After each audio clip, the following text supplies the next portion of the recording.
Hello, this is Dr. Ellis, and in this video we're going to be looking at hypothesis test in R. So before we start, there are a couple files that you're going to need. The first one that you see here is the R file with all of the code. You're also going to want a copy of the module 12.3 notes handy as well, so that's this file right here.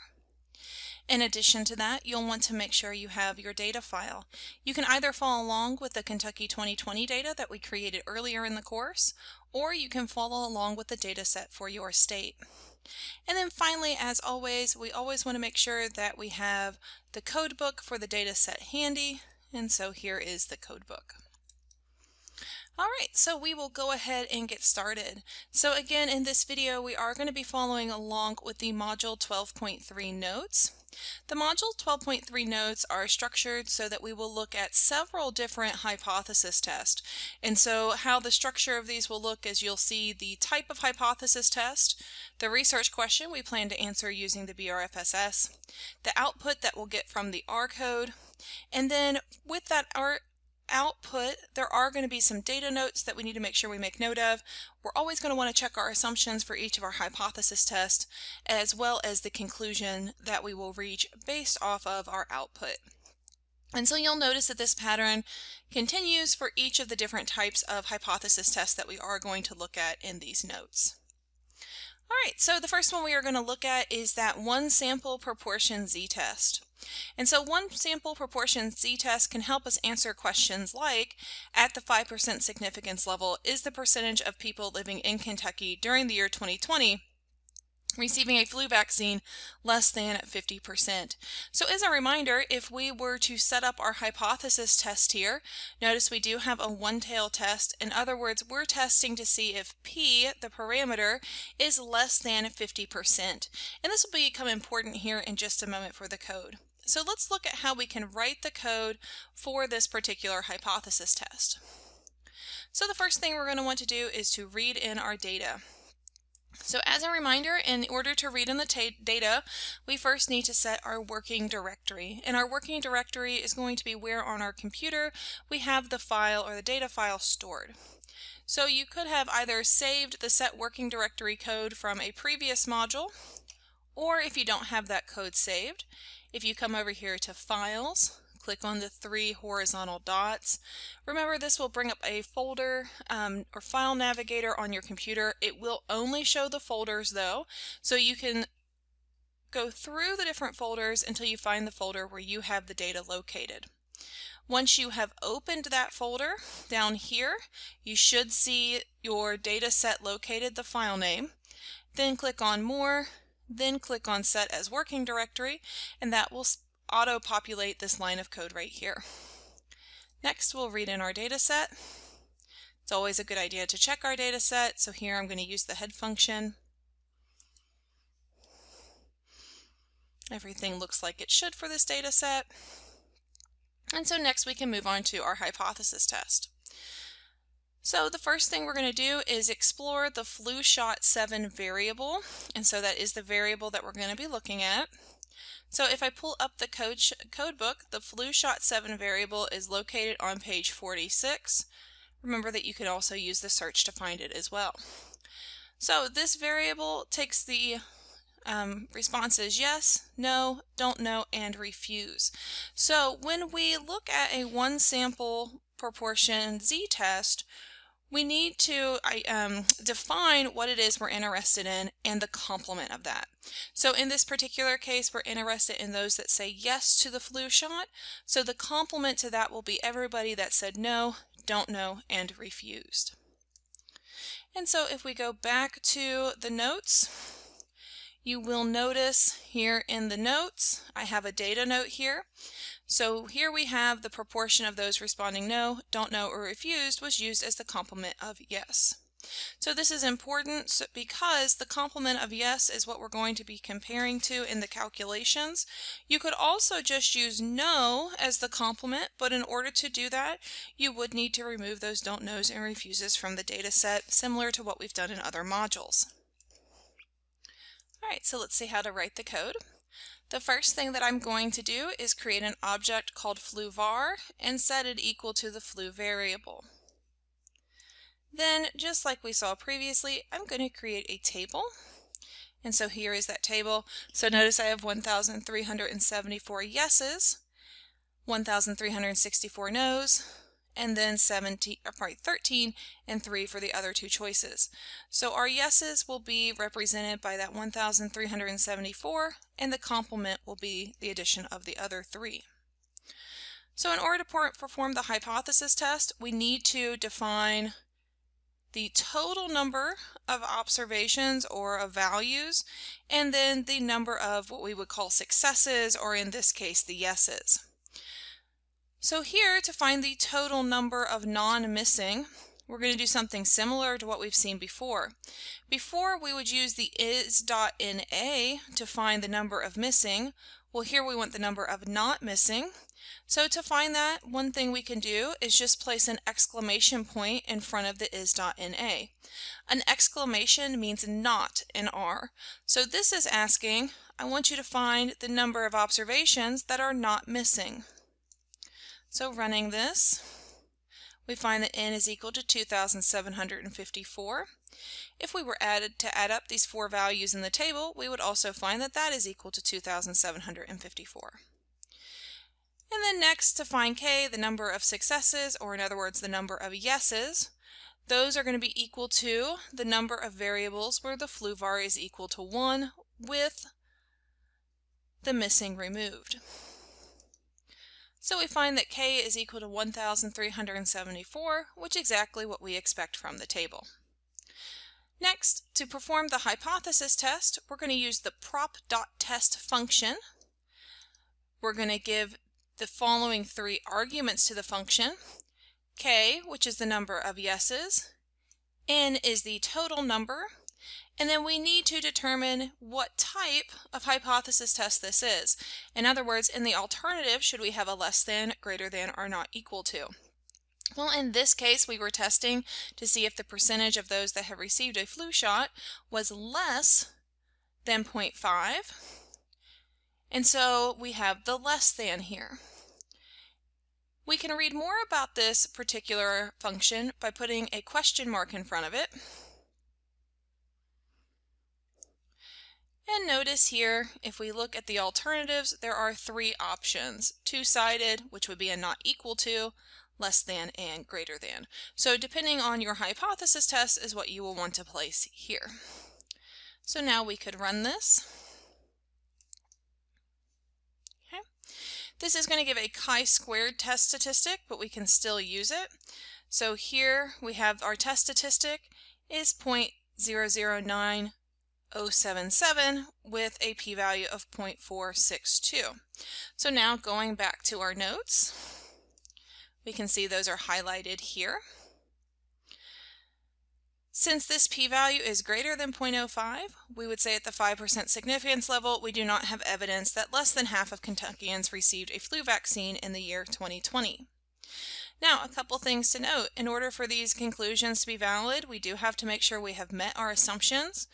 Remember that in order to meet our assumptions, both the counts for the yeses and the complement of yes have to be at least 10.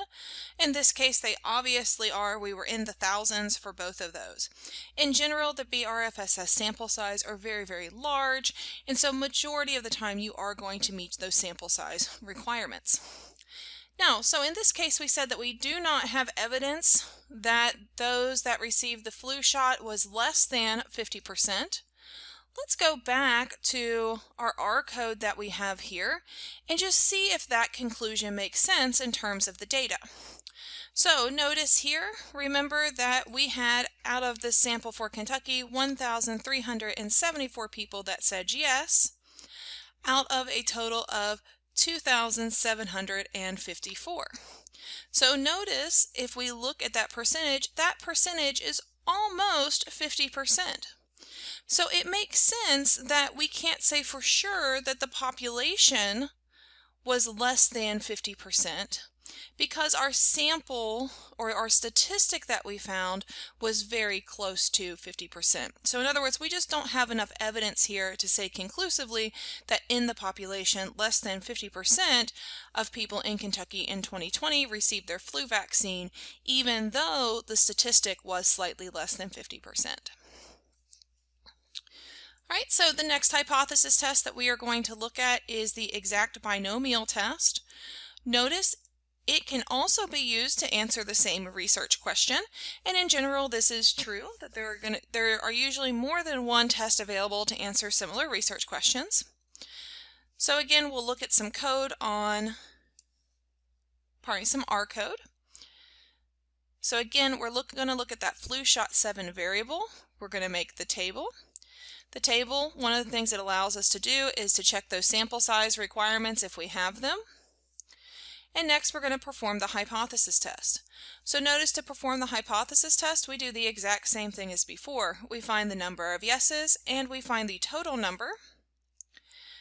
Next, we perform the binom dot test. So before we use the prop dot test, here we use the binom dot test. Now, I just realized there is a typo here, so I'm going to remove this in your copy. That is not true.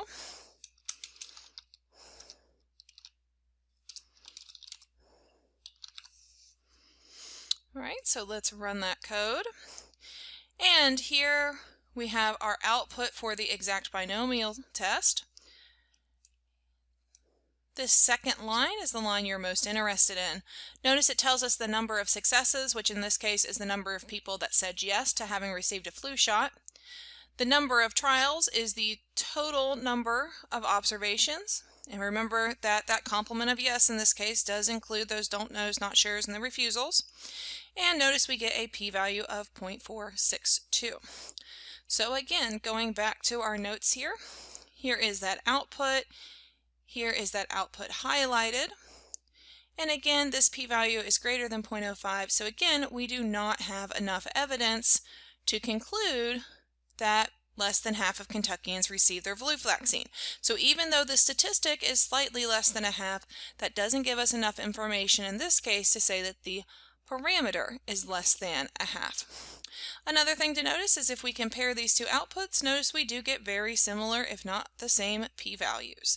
So even though there are two different hypothesis tests we could use to answer the same research question, they do give us the same conclusion. All right, let's look at another one. So here we're going to look at a hypothesis test for a difference in proportions. So a research question this type of hypothesis test could help us answer is, at the 5% significance level, is there a difference in the proportion of people living in Kentucky with good, better health who received the flu vaccine compared to the proportion of people living in Kentucky with fair, poor health who received the flu vaccine in the year 2020? So notice here we are splitting our population into two different groups, those with good, better health and those with fair, poor health. And then we're going to use our samples from each of those populations, in other words, that information from the BRFSS, to help us determine if the proportion in those two groups which received the flu shot in the year 2020 differs from one another. So again, we can use the R code to help us. So the first thing I'm going to do is I'm now going to define health var to be equal to the variable RF_HLF from the codebook. So let's first look up that variable in the codebook. So one quick note here is notice that the variable name does start with an underscore in the codebook. Anytime a variable name starts with an underscore in the codebook, don't forget that in R we need to place an X in front of it, and so you'll see that I've done that here. Next, notice that this variable takes three different values: good or better, fair or poor, or don't know, not sure. So we are interested in the those that have the fair, poor health, or those that have the good health, or good, better health. So what I'm going to do is I'm going to now create two new variables, good flu and poor flu. Good flu is going to contain all of the flu information for those that have good health. This one contains all of the flu information for those with bad health. So we could put a comment out here So we have flu, information, and this one is going to be for the good, better health. And then the second one, that is going to contain the flu information for the fair, poor health.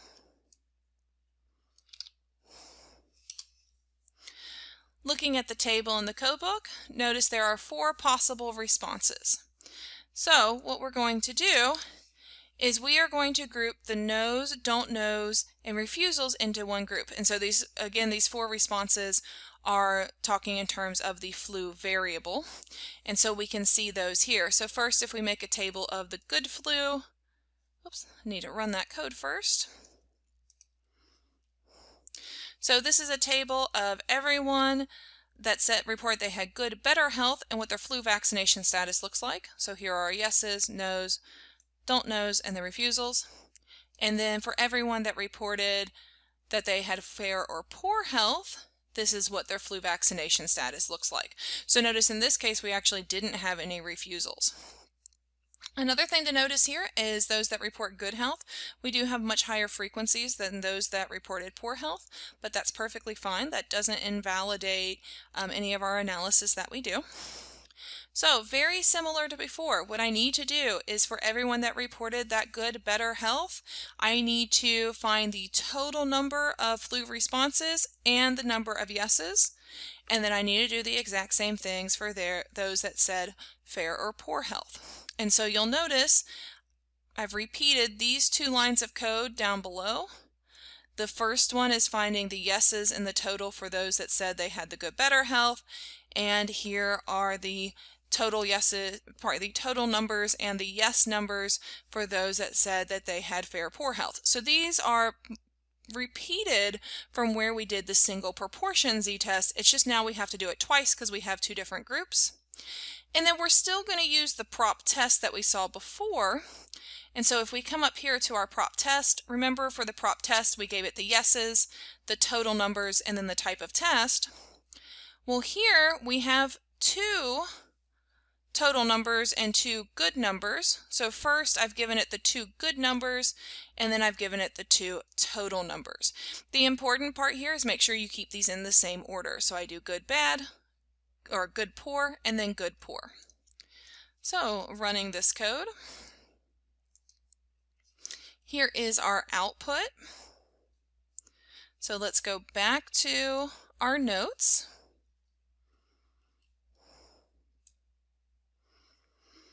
And so you'll notice here in the notes I've copied that output. This is the piece of code that we want. Notice this has our p-value.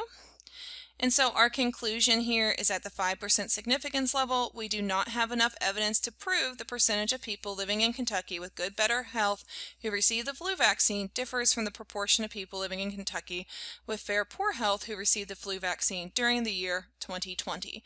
And again, that's because this p-value is not less than 0.05. So again, let's just compare what's happening here in our sample.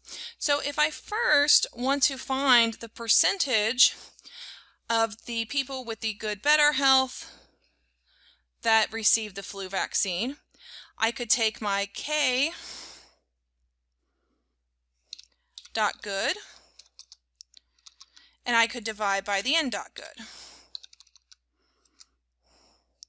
I could do the same thing for those with the fair or poor health.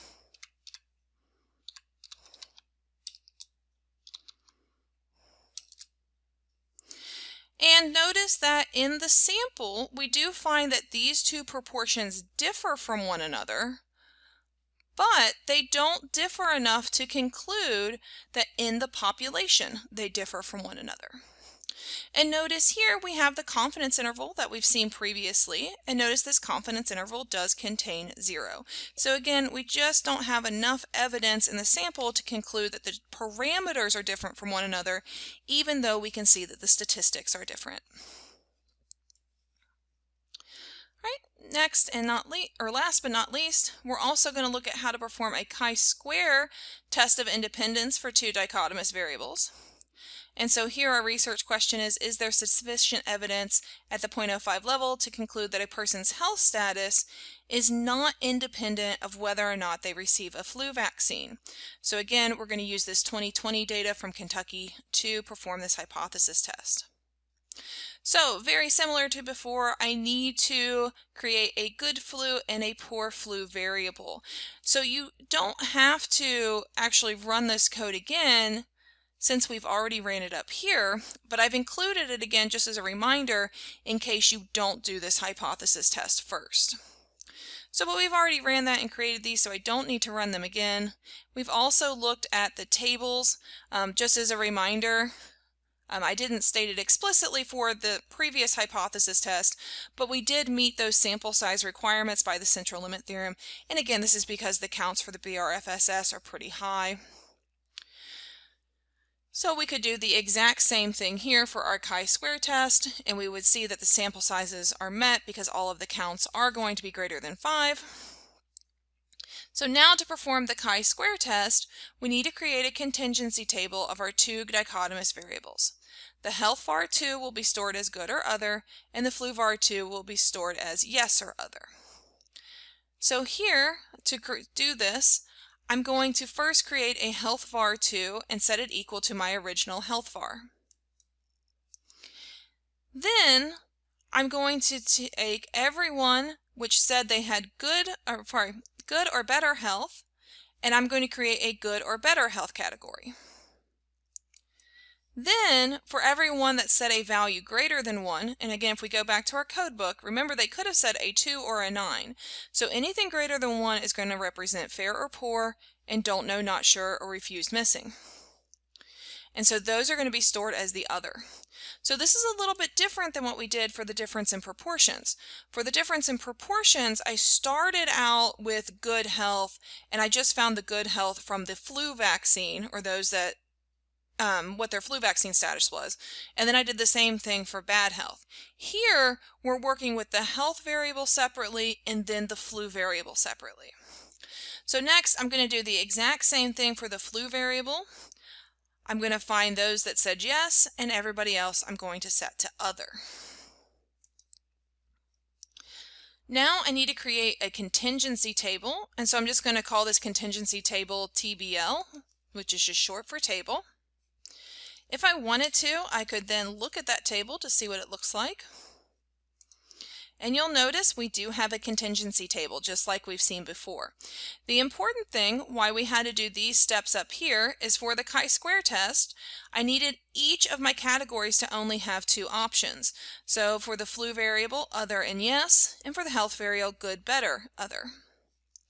And then we can perform our chi-square test. And so here is our chi-square test with our p-value. So again, going back to here. So at the 5% significance level, we do not have enough evidence to conclude that a person's health status is not independent of whether or not they receive a flu vaccine. So again, we have met those assumptions, and notice in my data note, I am saying what I'm using as the complement. One reason this is important is because alternatively, what we could have done is just focused on the yes, no for the flu and the good, poor for health status. So here, what we would do is set all of the refusals, the don't knows, the unsures to be missing. And so notice if we do this, this is going to change our counts in our table. So for example, same code that I had before, except now I'm going to set those don't knows, not sures equal to missing. And now I can look at table 2. And so notice if you compare table 2 to table 1, so for example, if we look at the flu variable, yes, good, better health status, we had 1025.